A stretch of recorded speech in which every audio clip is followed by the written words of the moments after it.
يا أيها الذين آمنوا إذا نودي للصلاة من يوم الجمعة فاسعوا إلى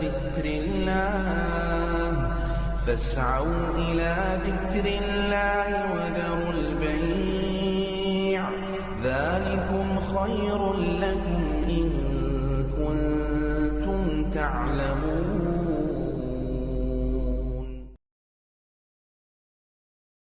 الحمد لله رب العالمين والصلاة والسلام على سيد الأنبياء والمرسلين أما بعد فأعوذ بالله من الشيطان الرجيم بسم الله الرحمن الرحيم الصلاة والسلام عليك يا سيدي يا رسول الله وعلى آلك وأصحابك يا سيدي يا حبيب الله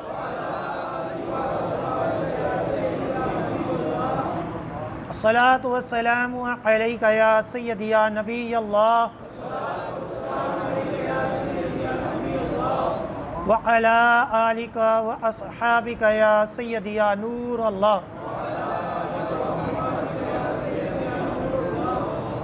نویت سنت الاعتکاف. الحمدللہ عز وجل ہم نماز جمعہ کے لیے حاضر ہوئے ہیں.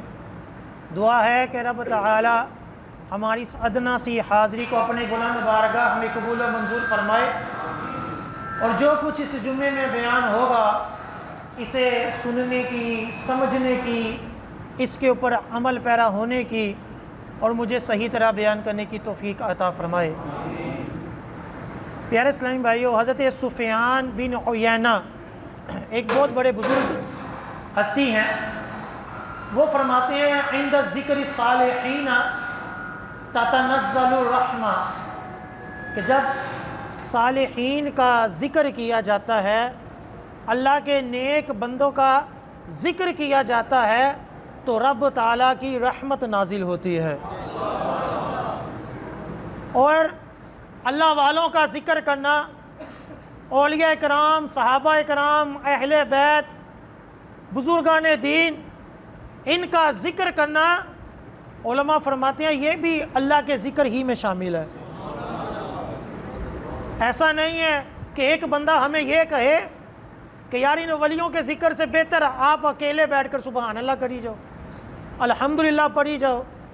تو ہم کیا کہیں گے؟ ان نیک ہستیوں کا ذکر کرنا فضولیات میں نہیں ہے، یہ بھی رب کے ذکر میں شامل ہے. جس طرح نبی کریم صلی اللہ علیہ وآلہ وسلم کے ذکر کے بارے میں حدیث پاک میں شفا شریف میں ہے کہ حضرت جبرائیل نبی کریم صلی اللہ علیہ وآلہ وسلم نبی کریم صلی اللہ علیہ وآلہ وسلم کی بارگاہ میں حاضر ہوئے اور فرمایا کہ آپ کو پتہ ہے کہ اللہ تعالیٰ نے آپ کے ذکر کو آپ کے لیے کس طرح بلند کیا ہے. قرآن پاک میں اللہ نے جو فرمایا کہ ہم نے آپ کے لیے آپ کے ذکر کو بلند کر دیا، تو حضرت جبرائیل امین نے عرض کی یا رسول اللہ صلی اللہ علیہ وآلہ وسلم، رب تعالیٰ فرماتا ہے میں نے تیرے ذکر کو اپنے ذکر سے ملا لیا، جس نے تیرا ذکر کیا گویا اس نے میرا ذکر کیا. تو علماء فرماتے ہیں اولیاء کرام کا بھی یہی حال ہے کہ جب بندہ ان کا ذکر کرے تو یہ رب کے ذکر کے مخالف نہیں ہے، یہ رب کے ذکر ہی میں شامل ہے. کیوں؟ کیونکہ ان اولیاء کا ذکر اس وجہ سے کیا جاتا ہے کہ یہ اللہ کے محبوب بندے ہیں، یہ اللہ والے ہیں، اور ان کا ذکر کر کر ہم اپنے دلوں کو اللہ اور اس کے رسول کی شریعت، ان کے احکامات کے اوپر چلانے کے اوپر راضی کرتے ہیں. ہمارے دل اس طور پر منور ہوتے ہیں کہ یار ہمیں بھی نیک کام کرنے چاہیے. یہ نیکی کی ایک دعوت ہوتی ہے. نیکی کی دعوت اللہ کے ذکر میں سے ہے کہ جب ہم اللہ والوں کا ذکر کرتے ہیں تو گویا لوگوں کو یہ ترغیب دیتے ہیں کہ ہم بھی اللہ اور اس کے رسول کے احکامات کے اوپر عمل پیرا ہو جائے، ہم بھی نیک بن جائیں، تاکہ لوگ ہمارا بھی ذکر جب کریں تو اچھے الفاظ کے ساتھ کریں. انہی بزرگ ہستیاں کہ جن کا ذکر رب تعالیٰ کی رحمت ہے، ان میں ایک ہنسی حضور داتا گنج بخش رحمت اللہ علیہ. 1000 سال گزر گئے، لوگ آج بھی ان کا ذکر کر کر رب تعالیٰ کی رحمت پاتے ہیں، اپنے دلوں کو منور کرتے ہیں. یہ کیا ہے؟ یہ قرآن پاک کی وہ آیت ہے، فَاذْكُرُونِي أَذْكُرْكُمْ وَاشْكُرُوا لِي وَلَا تَكْفُرُونَ، کہ تم میرا ذکر کرو، میں تمہارا ذکر کروں گا، چرچا کروں گا. لوگوں کے دلوں میں اللہ تعالیٰ اپنے ولیوں کا چرچا ڈال دیتا ہے. اللہ کا چرچا کرنا کیا ہے؟ اللہ کا چرچا کرنا یہی ہے کہ لوگ 1000 صدیوں بعد بھی مسجدوں کے اوپر بیٹھ کر، محافل کے اندر بیٹھ کر حضور داتا گنج بخش کا ذکر کریں. وَاشْكُرُوا لِي، اور میرا شکر ادا کرو. نہ شکر نہ بنو، کیا کرو؟ میرا شکر ادا کرو. اللہ تعالیٰ کے کئی نعمتوں کا شکر ادا کریں تو وہ ختم نہیں ہوتا. یہ بھی ایک شکر ہے کہ اللہ تعالیٰ نے ہمیں داتا گنج بخش جیسی ہستی عطا فرمائے. ہو سکتا ہے ہم میں سے کئی آباء و اجداد لوگوں کے، وہ کوئی بت پرست ہو، کوئی جو ہے وہ سکھ ہو، کوئی ہندو ہو. ہندوؤں میں کروڑوں خدا ہیں، پتہ نہیں کس کس کی ہم پرستش کر رہے ہوتے. آج ہم وحدہ لا شریک کا ذکر کرتے ہیں، اس کی بندگی کرتے ہیں، نمازیں پڑھتے ہیں، روزے رکھتے ہیں. یہ کن کے صدقے سے؟ یہ ان اولیاء کرام کے صدقے سے. میرا ایک دوست تھا گجر برادری کا، وہ مجھے کہتا ہے کہ ہمارے آباء و اجداد ہمیں بتاتے ہیں کہ ہم چارپائی کے پائے کی پوجا کرتے تھے. چارپائی کے پائے کی بھی پوجا کی جاتی. آج کلمہ گو کیسے ہو گئے ہم سب، مختلف قومیں جن کے اگر آپ شجرے اٹھا کر دیکھ لیں تو وہ سید تو نہیں، دور دراز تک جا کر کوئی ہندو نکلے گا، کوئی کچھ نکلے گا. لیکن یہ سب ان ولیوں کے صدقے سے ہوا کہ آج ہم کلمہ گو بن گئے. اگر آپ ان بزرگ ہستیوں کی سیرتیں اٹھا کر دیکھیں، ان بزرگ ہستیوں نے دین کا علم سیکھا، تصوف کو پایا، پھر لوگوں کو دین سکھانے کے لیے، لوگوں کے باطن کو پاک کرنے کے لیے دور دراز کا سفر کیا. اور حضور داتا گنج بخش رحمت اللہ علیہ حجویر سے لاہور تشریف لائے. کس کے لیے ہے؟ کاروبار کے لیے ہے. آج ہم کروڑوں پتی لوگ، ہو سکتا ہے کہ دنیا کا شاید ہزاروں ملکوں میں سے کئی درجنوں ملک دیکھے ہوں، لیکن دین کے لیے کس کس نے سفر کیا ہو تو یہ شاید اکا دکا ہی نکلے. حضور داتا گنج بخش رحمۃ اللہ علیہ 400 ہجری میں حجویر شہر میں پیدا ہوئے. اسی وجہ سے، اس علاقے کی وجہ سے، حجویر کی وجہ سے آپ کو حجویری کہا جائے. پہلے زمانوں میں جو جس جگہ پیدا ہوتا تھا، جس کے ساتھ اس کو نسبت ہوتی تھی، اس کے ساتھ اس کے نام کا جوڑ دیا جاتا. جیسے امام بخاری کہتے ہیں، بخاری اس وجہ سے کہتے ہیں کہ وہ بخارا شہر کے رہنے والے تھے. ترمذی اس وجہ سے کہا جاتا ہے کہ وہ ترمذ شہر کے رہنے والے تھے. اسی طرح اور بزرگان دین کی نسبتیں ہیں. تو حجویری اس وجہ سے کہا جاتا ہے کہ آپ حجویر علاقے کے رہنے والے تھے. 400 ہجری میں پیدا ہوئے، 465 ہجری میں دنیا سے پردہ کیا. کتنی زندگی گزاری؟ 65 سالہ زندگی گزاری. کتنی بہترین گزاری کہ رہتی دنیا تک ان کا نام رہ گیا. آپ حسنی ہیں، یعنی امام حسن رضی اللہ تعالی عنہ سے آپ کا نسب جو ہے وہ ملتا ہے. آپ کا نام، آپ کی کنیت ابو الحسن، اور آپ کا نام علی ہے، عثمان بن علی. عثمان بن علی. آپ رحمت اللہ علیہ نے کئی مشائخ سے دین کا علم حاصل کیا. ایک پوری ان کی فہرست ہے جن جن بزرگان دین اس وقت کے بڑے بڑے علماء سے آپ رحمت اللہ علیہ نے علم حاصل کیا.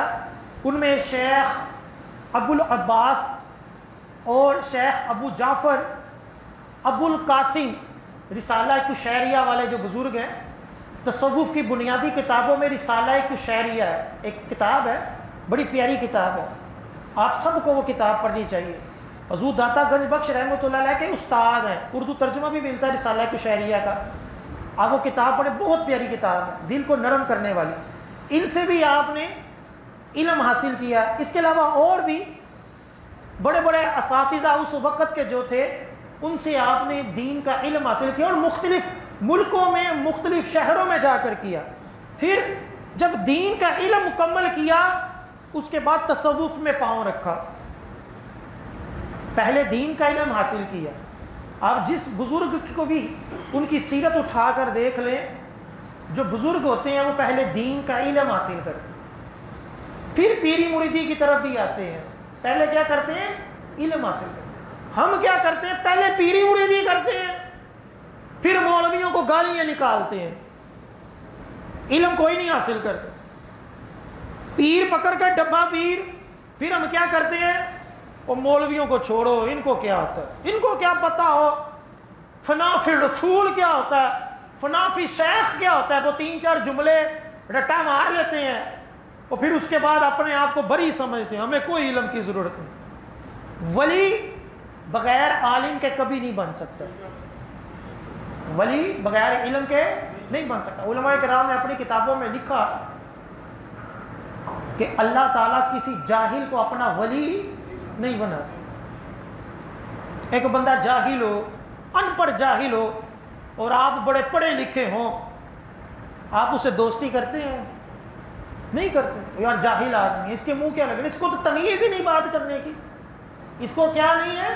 تمیز ہی نہیں بات کرنے کی، کوئی مینرز ہی نہیں آتے اس کو، کھانا کھانے کے، لباس پہننے کے۔ یار یہ تو ہماری دوستی کے لیے دبا ہے، ہم اس کو کبھی دوست نہیں بناتے۔ اللہ تعالیٰ اس جاہل کو اپنا کیسے ولی دوست بنا سکتا ہے جس کو اللہ تعالیٰ کی بندگی کے طریقے معلوم نہیں، جس کو یہ بھی معلوم نہیں کہ نماز کیسے پڑھنی ہے، جس کو یہ بھی پتہ نہیں کہ نماز کن چیزوں سے ٹوٹ جاتی ہے، جس کو یہ بھی پتہ نہیں کہ روزہ کن چیزوں سے ٹوٹ جاتا ہے، جس کو یہ بھی پتہ نہیں کہ نماز کب فرض ہوتی ہے، غسل کے فرائض کیا ہیں، حلال و حرام کے احکام کیا ہیں، کون سی چیز پہننا حرام ہے، کون سی چیز کھانا حرام ہے۔ اللہ کا نبی کہے کہ سونے چاندی کی انگوٹھیاں پہننے سے، تانبے پتل کی انگوٹھیاں پہننے سے، حدیث سے پاک ہے آقا نے بیزاری کی، صرف چاندی کی 4.5 ماشے سے کم ایک انگوٹھی ایک نگ کے ساتھ پہننا صرف وہ جائز قرار دیا، اور ایک پیر 10 انگلیوں میں انگوٹھیاں پہن کر کہے کہ میں اللہ کا ولی ہوں۔ جس سے سرکار بیزاری کرے، جن انگوٹھیوں سے سرکار بیزاری کریں، اور کبھی کہیں کہ میں تیرے ہاتھوں میں بتوں کی بدبو دیکھ رہا ہوں، کبھی کہیں کہ تیرے ہاتھوں سے یہ بدبو آتی ہے، یہ آتی ہے، اور جو جیلی پیر ہے وہ انگوٹھیاں پہن کر کرے کہ جی میں ولی ہوں، میں پہنچی ہوئی سرکار۔ جمعے کے غسل کو آقا علیہ السلام پسند کریں، سنت مستحبہ ہے کہ جمعے والے دن غسل کیا جائے، تیل لگایا جائے، عطر لگایا جائے، اچھے کپڑے پہنے جائیں، اور جیلی پیر سال سال نہائے نہیں، لمبی لمبی زلفیں رکھ کر، گندا مندا لباس پہن کر جمعہ بھی نہ پڑھنے آئے، اور کہے کہ میں اللہ کا پہنچا ہوا بندہ ہوں۔ دلیل کیا جی؟ اس کو ٹھنڈ نہیں لگتی، اس کو گرمی نہیں لگتی، یہ کبھی نہایا نہیں تو زندہ ہے۔ یہ کوئی کرامتیں ہیں جو ہم نے بنا لی ہیں؟ کرامت کیا ہے؟ سب سے بڑی کرامت بندہ مومن کی یہ ہے کہ وہ شریعت کے اوپر کاربند رہے، نفس اس کو برائیوں کی طرف لے کر جائے، اور وہ کیا کرے؟ وہ اللہ اور اس کے رسول کے فرامین کے اوپر ڈٹ کے کھڑا رہے۔ یہ سب سے بڑی کرامت ہے۔ آپ رحمت اللہ علیہ نے پہلے کیا کیا؟ دین کا علم حاصل، بڑے بڑے اساتذہ سے دین سیکھا، اس کے بعد تصوف میں پاؤں رکھا۔ بڑے بڑے خراسان کے بزرگ، بڑے بڑے اس پائے ولی جو تھے اس دور کے، ان سے فیض حاصل کیا، پھر مرشد کامل پکڑا، مرشد کامل پکڑا۔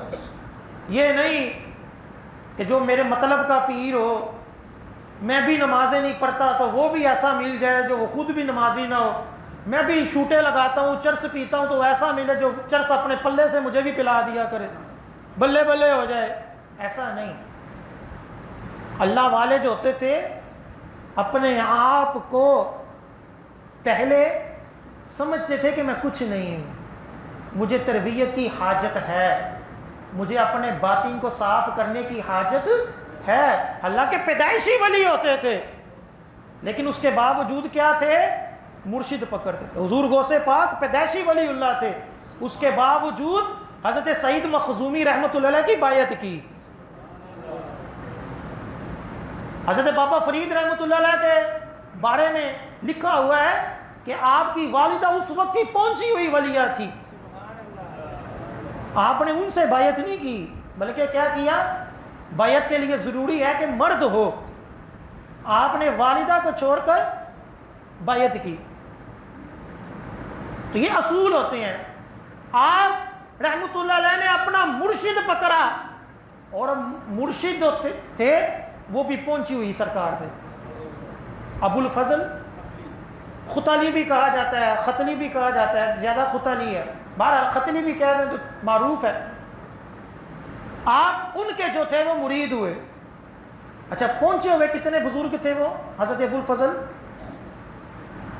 ایک مرتبہ حضور داتا گنج بخش رحمۃ اللہ علیہ کشف المحجوب کے صفحہ نمبر 245 کے اندر یہ واقعہ خود لکھتے ہیں. ایک مرتبہ میں اپنے مرشد کو وضو کروا رہا تھا، تو وضو کرواتے کرواتے آپ کے فرماتے ہیں کہ میرے دل میں خیال آیا. خیال کیا آیا؟ آپ فرماتے ہیں کہ میرے دل میں یہ خیال آیا، میں ایک آزاد آدمی ہوں، کوئی غلام تو نہیں ہوں، آخر میں ان پیروں کی غلامی کیوں کروں؟ جو قسمت میں لکھا ہے وہ ہو جائے گا. اگر میں نے اللہ کا بالفرض ولی بننا ہے تو میں بن جاؤں گا. میں ان پیروں کی غلامی کیوں کرتا ہوں جبکہ میں ان کا غلام نہیں ہوں؟ ایک دل میں خیال آیا. بزرگ پہنچی ہوئی ہستی تھی. حضرت ابو الفضل خطلی رحمۃ اللہ علیہ نے فوراً کشف کے ذریعے جان لیا کہ میرا مرید کیا سوچ رہا ہے. پہنچی ہوئی سرکاریں تھی. آپ نے فرمایا، بیٹا جو خیال تیرے دل میں پیدا ہوا ہے میں اسے جانتا ہوں. جو خیال تیرے دل میں پیدا ہوا ہے میں اسے جانتا ہوں. ہر کام کا ایک سبب اور ذریعہ ہوتا ہے. کیا فرمایا؟ ہر کام کا ایک سبب اور ذریعہ ہوتا ہے.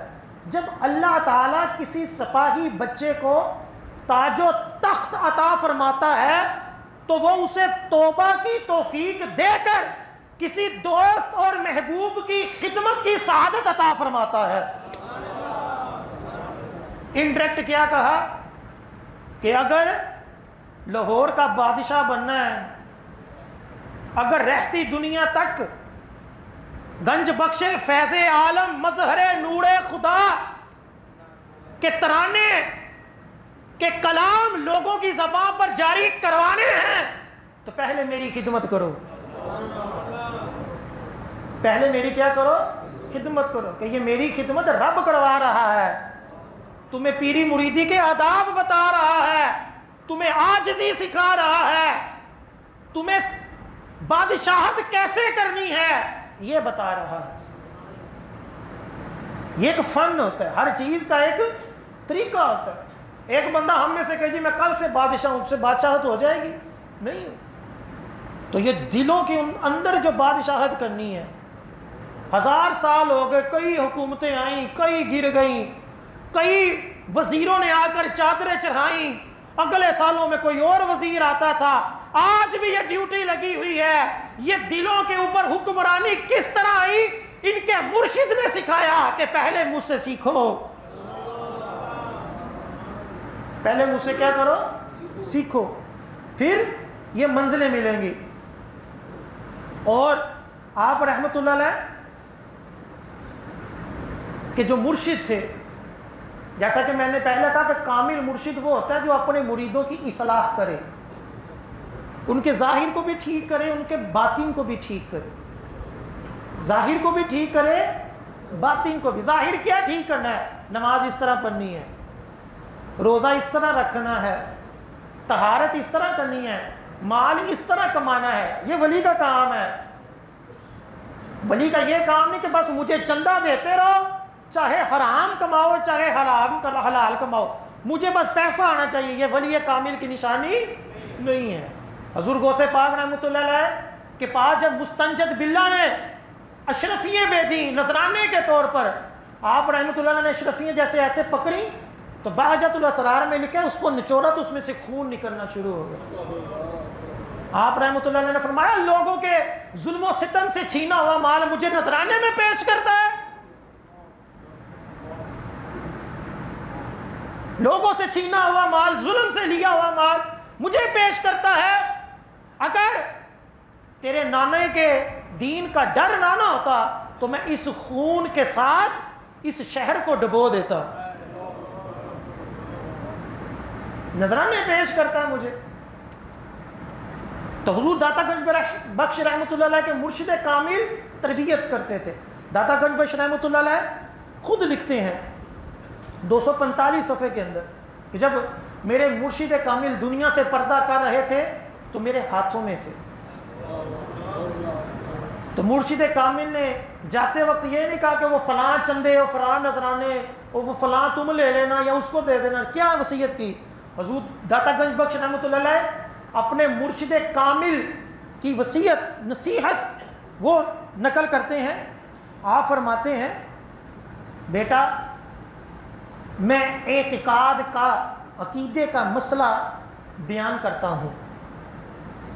مرشد کامل نے کیا کہا؟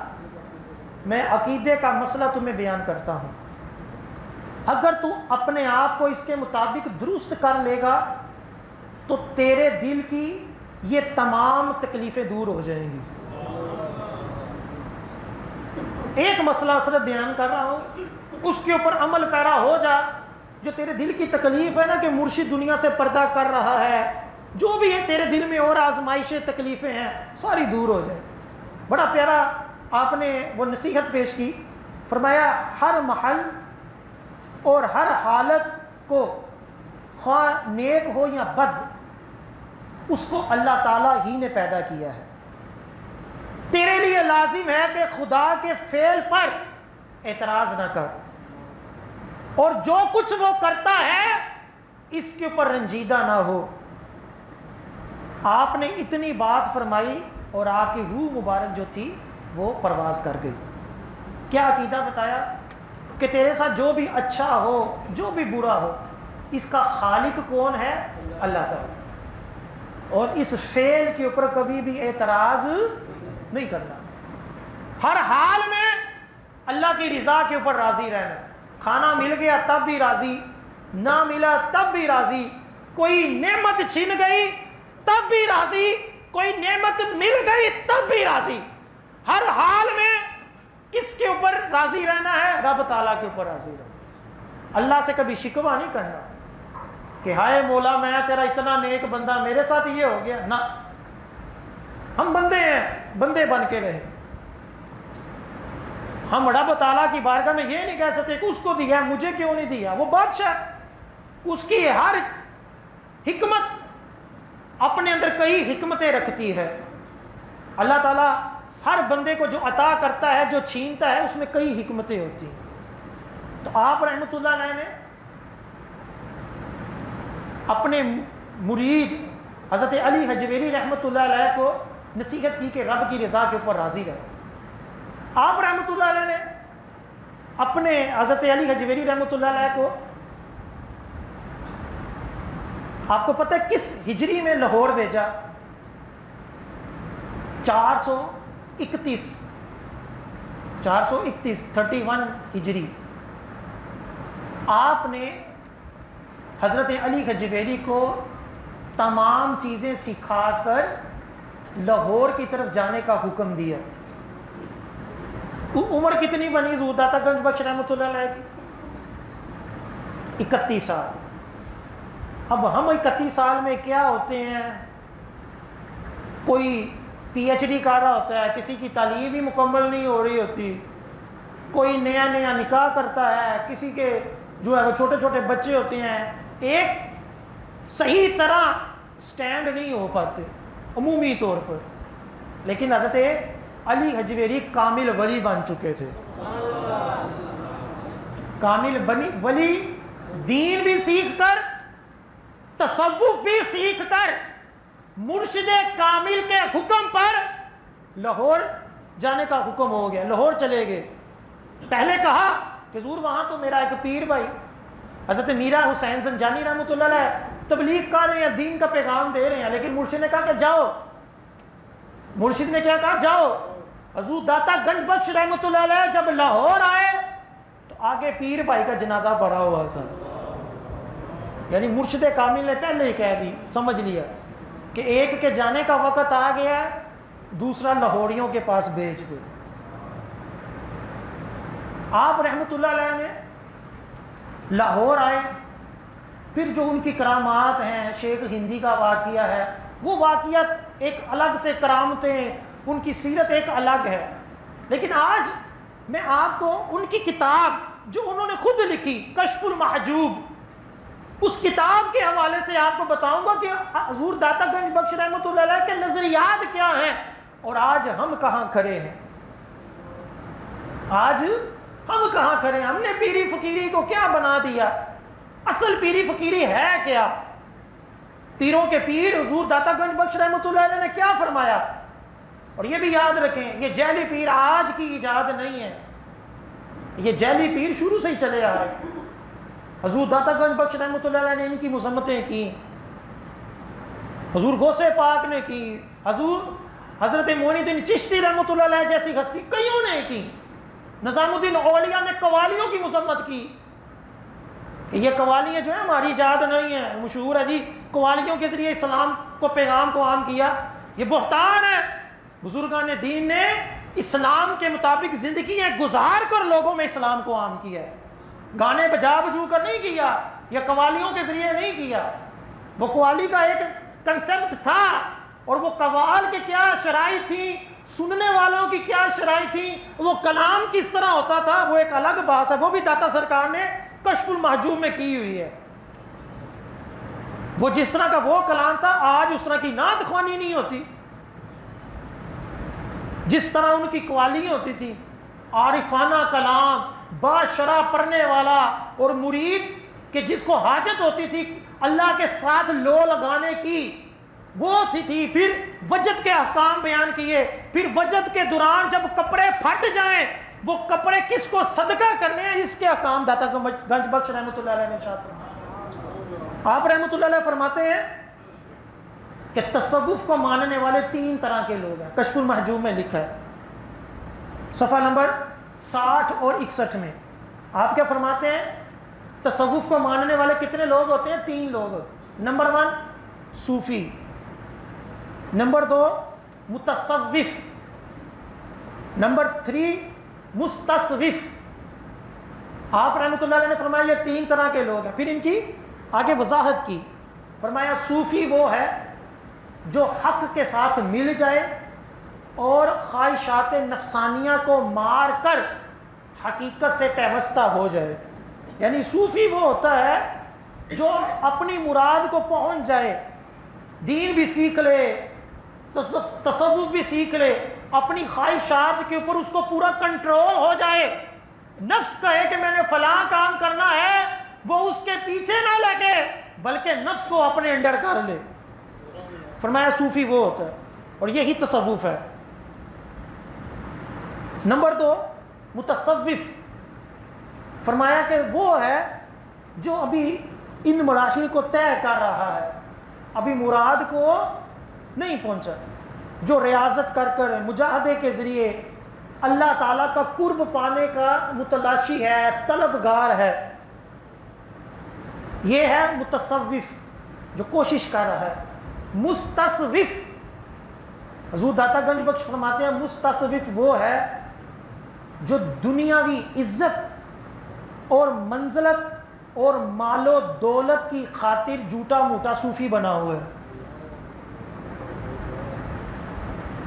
3 کیٹیگری بنا کر پہلی قرار دی صوفی جو صحیح صوفی ہے، نمبر 2 جو طالب علم ہے جو مجاہدے کر رہا ہے، اور نمبر 3 کہ جو جیلی پیر ہے جس نے پیسوں کے لیے، چندوں کے لیے، لوگوں میں عزت پانے کے لیے کہ جی میں بھی پہنچی ہوئی سرکار، اپنی مشہوریاں آپ ہی کر رہے ہوتے ہیں، اپنے نام کے ساتھ کتب فلاں، مجدد فلاں، غوث فلاں، ہر بندے کو شوق چڑھا ہوا ہے۔ فرمایا کہ منزل پانے کے لیے، مال پانے کے لیے، عزت پانے کے لیے جو صوفی بنا ہوا ہے وہ ہے مستصفف۔ پھر فرماتے ہیں کہ صوفیہ کرام کے نزدیک نقلی صوفی مکھی کی مانند ذلیل و خوار ہوتا ہے جو محض خواہش نفس کے لیے کرتا ہے اور دوسروں کے نزدیک بھیڑیوں کی مانند ہے۔ کہ مکھی جو ہوتی ہے کبھی ادھر جا، کبھی ادھر جا، کبھی ادھر بھاگ، کبھی ادھر بھاگ۔ فرمایا جیلی پیر بھی اسی طرح ہے، کبھی اس سے پیسے پکڑ، کبھی ادھر جا، کبھی ادھر جا، کبھی اس کے ساتھ جو ہے وہ مداحنت کرے گا، اس کے آگے جی حضوری کرے گا۔ آج جب ملکی سطح کے اوپر کوئی ظلم ہونا ہوتا ہے، کوئی دین اسلام کے خلاف پروپوگنڈا ہونا ہوتا ہے، تو جب سرکاری کانفرنس ہوتی ہے اس میں کئی جیلی پیر آپ کو وہاں نظر آئیں،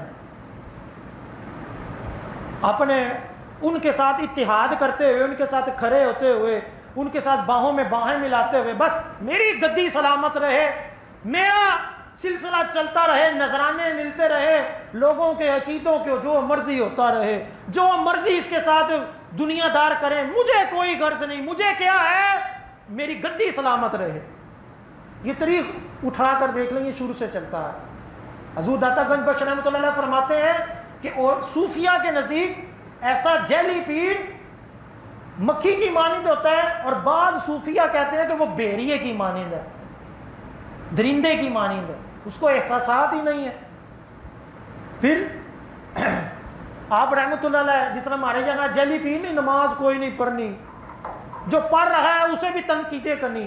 حضور داتا گنج بخش رحمۃ اللہ علیہ کشف المحجوب کے صفحہ نمبر 318 میں لکھتے ہیں کہ وہ ملحدین کہتے ہیں کہ خدمت یعنی عبادت اتنی کرنی چاہیے جس سے بندہ ولی بن جائے، جب وہ ولی بن جائے تو عبادت ختم ہو جاتی ہے۔ یہ کون لکھ رہے ہیں؟ حضور داتا گنج بخش رحمۃ اللہ علیہ، اور اپنے دور کے جیلی پیروں کے بارے میں لکھ رہے ہیں کہ وہ کیا کرتے تھے، وہ تھوڑی عبادت کر کے یہ کہتے تھے کہ ہم ولی بن گئے، اب ہمیں عبادت کی ضرورت نہیں، کہ عبادت جو ہوتی ہے وہ اللہ تعالیٰ سے تعلق قائم کرنے کے لیے ہوتی ہے، اور ہمارا اللہ تعالیٰ سے تعلق قائم ہو گیا، اور جب تعلق قائم ہو گیا اب عبادت کی ضرورت نہیں۔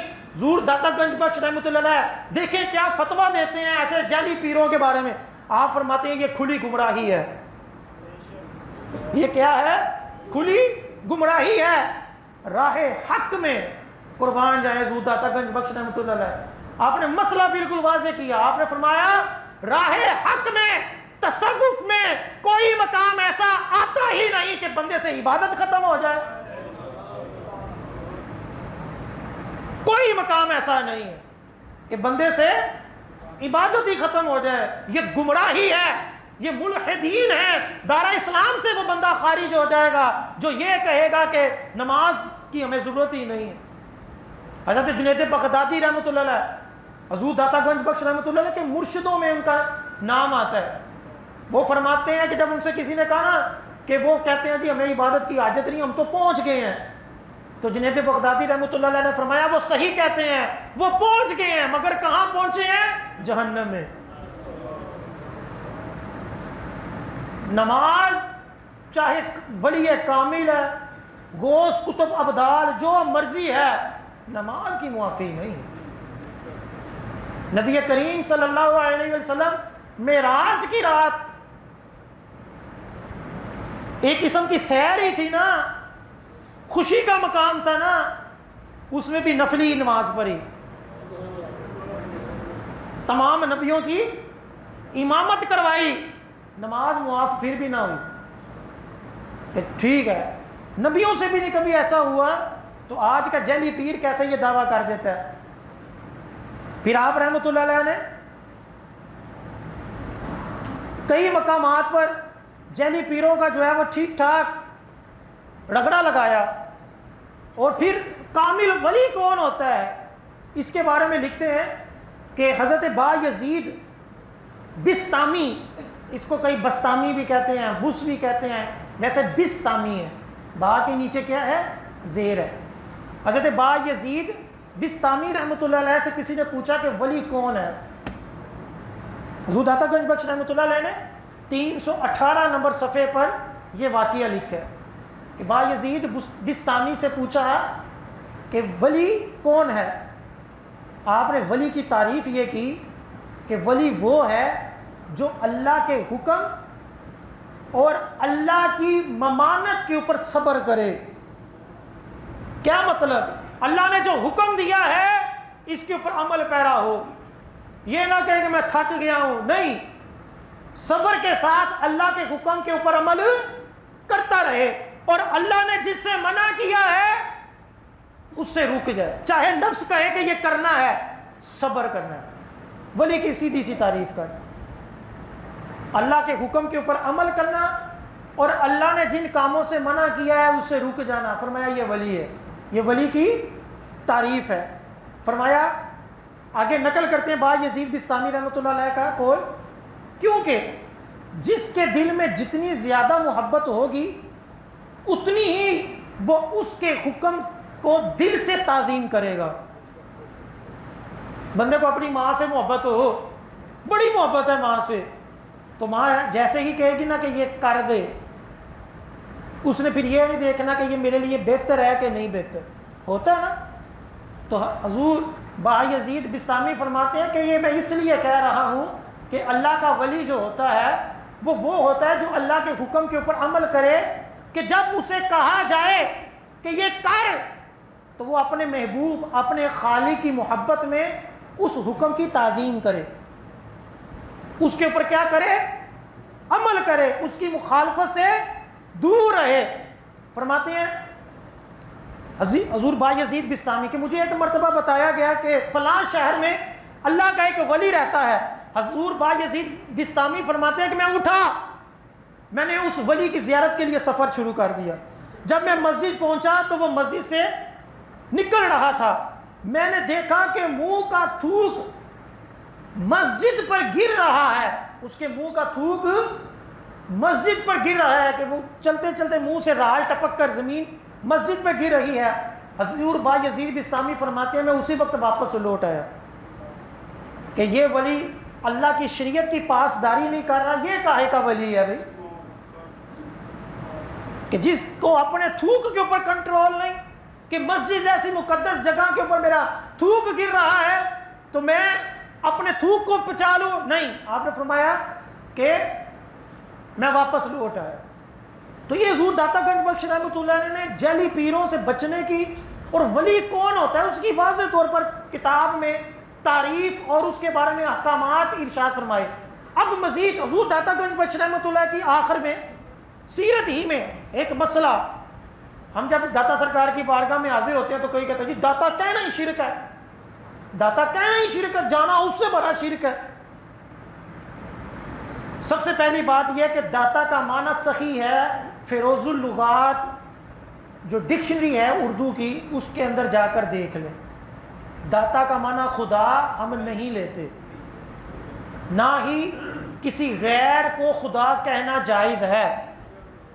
اہل سنت کیا پورے جتنی بھی 1400 صدیوں میں آئے علماء سب نے یہ واضح کہا، آج کے نہیں، سارے علماء اہل سنت نے واضح کہا کہ اللہ تعالیٰ کی ذات و صفات میں شرک کرنا یہی شرک ہے. داتا ہم کس معنی میں کہتے ہیں؟ درویش اور سخی. یہ دونوں ڈیفینیشن، یہ دونوں معنی اردو ڈکشنری کے اندر لکھے ہوئے ہیں. اسی معنی میں ہم لیتے ہیں کہ یہ اللہ کے سخی ہیں، اور جو اللہ کا سخی ہوتا ہے وہ دنیا سے پردہ کرنے کے بعد بھی سخی رہتا ہے. ہو سکتا ہے آپ کہ جی مولوی صاحب اپنے پاس سے ہی آپ نے کہہ دیا. آئیں داتا سرکار رحمۃ اللہ علیہ سے پوچھتے ہیں. آپ کشف المحجوب کے صفحہ نمبر 146 میں لکھتے ہیں کہ ایک مرتبہ میں ملک شام میں نبی کریم صلی اللہ علیہ وسلم کے مؤذن حضرت بلال حبشی رضی اللہ تعالی عنہ کے روضہ مبارک کے اوپر سویا ہوا تھا. میں نے یعنی سفر کیا نا مزار کے لیے, تو میں نے دیکھا کہ نبی کریم صلی اللہ علیہ وسلم باب شیبہ ایک دروازے کا نام تھا, اس دروازے سے آئے اور آپ ایک اپنے ساتھ ایک فرد تھا, اس سے ایسے شفقت کر رہے تھے کہ جیسے وہ ان کے کوئی بہت پیارا کوئی بچہ ہو, بچے سے جیسے ہم شفقت کرتے. حضور داتا گنج بخش رحمۃ اللہ علیہ نے پوچھا کہ میں نے سرکار صلی اللہ علیہ وسلم سے بڑھ کر چوما, ہاتھ چوما اور پوچھا کہ یا رسول اللہ یہ کون ہے؟ تو حضور صلی اللہ علیہ وسلم نے فرمایا یہ تمہارے امام ابو حنیفہ ہیں. حضور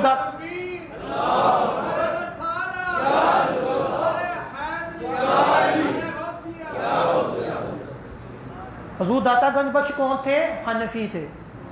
آج ہمارا پڑھا لکھا طبقہ وہ حنفی ہونا فرقہ واریت ہے.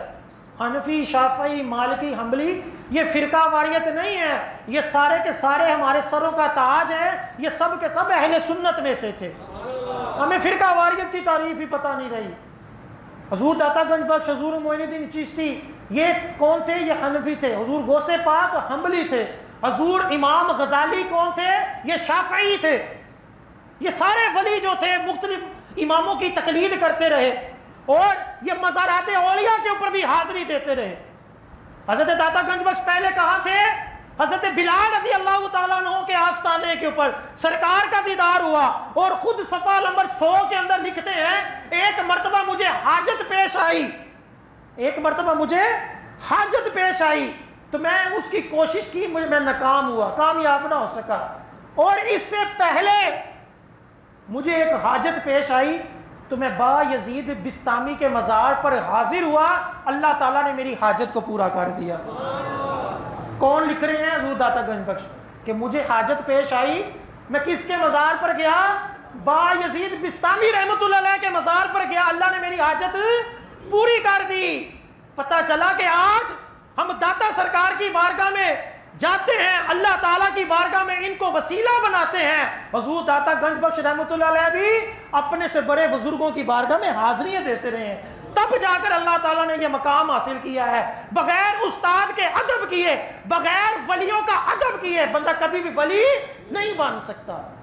تو یہ غوث پاک رحمۃ اللہ علیہ سمیت تمام ولیوں کی تعلیمات ہیں کہ یہ دین اسلام کے اوپر جو کاربند ہوگا اس شریعت سے ہٹ کر کوئی شریعت نہیں, کوئی تصوف نہیں. تصوف سب کچھ اس شریعت کے تابع ہے. قرآن و حدیث سے بڑھ کر کوئی اور دین نہیں. کوئی جعلی پیر اپنی شریعت لے پھرے, کوئی اپنے آپ کو سید کہہ کر غلط ملت فتوے دے, اس کی کوئی حیثیت نہیں. جو کچھ ہے یہی قرآن و حدیث ہے. جو اس کے اوپر عمل پیرا ہوا وہ داتا گنج بخش بن گیا, وہ غوث اعظم بن گیا, وہ معین الدین چشتی رحمۃ اللہ علیہ بن گیا. اللہ تعالیٰ عمل کی توفیق عطا فرمائے.